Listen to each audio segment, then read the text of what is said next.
Good morning. For those who don't know me, my name is Andrew, and today I'll be talking about my personal education philosophy. My teaching philosophy, as I have now discovered, has been developing for most of my life through agents of socialisation such as my family, friends, peers, and colleagues.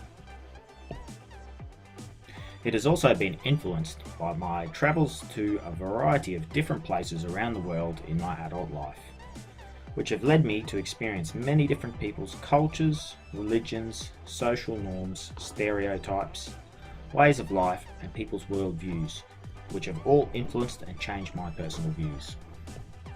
It was not until I returned to Australia that I realised how much my beliefs, values, and views had changed due to these new experiences.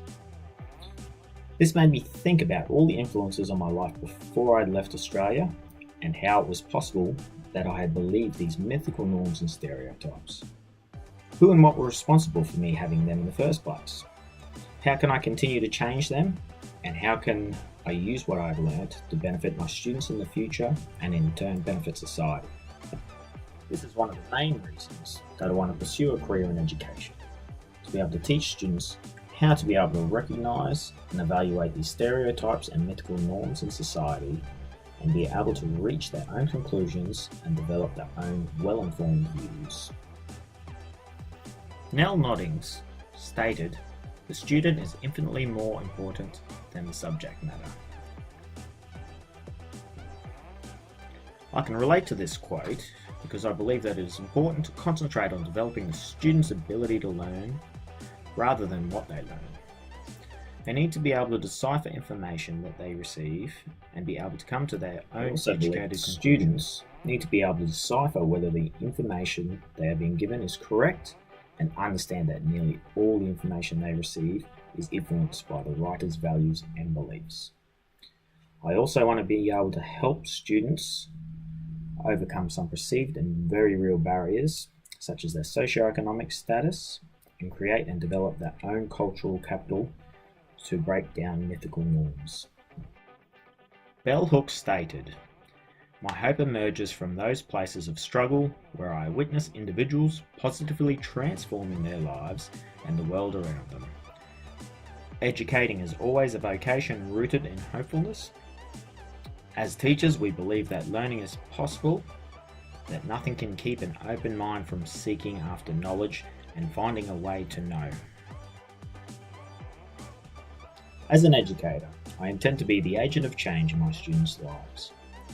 I will be aware of my own beliefs and values and make sure that they do not influence my teaching. I will acknowledge that I will have students from diverse backgrounds and will encourage tolerance and understanding of people's differences. To deliver my pedagogy, I will deliver a balanced mix of traditional and transformative texts and will strive to create a safe space for transformation. John Dewey stated, "I believe that the teacher's place and the work in the school is to be interpreted from this same basis. The teacher is not in the school to impose certain ideas or to form certain habits in the child, but is there as a member of community to select the influences which shall affect the child and to assist him in properly responding to these influences." This quote relates to my educational philosophy because I believe that it is important as an educator that I do not simply push my values and beliefs onto my students as they should develop their own. But I do think that it is necessary to instill some core values to create a basis for them to build on. As an educator in Australia, I will adhere to the national curriculum and the Australian professional standards for teaching. I will also use both the curriculum and the hidden curriculum to teach skills and understandings about topics that I believe are important for students to learn, such as critical thinking, conditional acceptance, and a strong understanding. I know it is only early days in my education journey, but I believe I have already established a good foundation for my educational philosophy, which will change and evolve as I progress through this degree and into my future as an educator.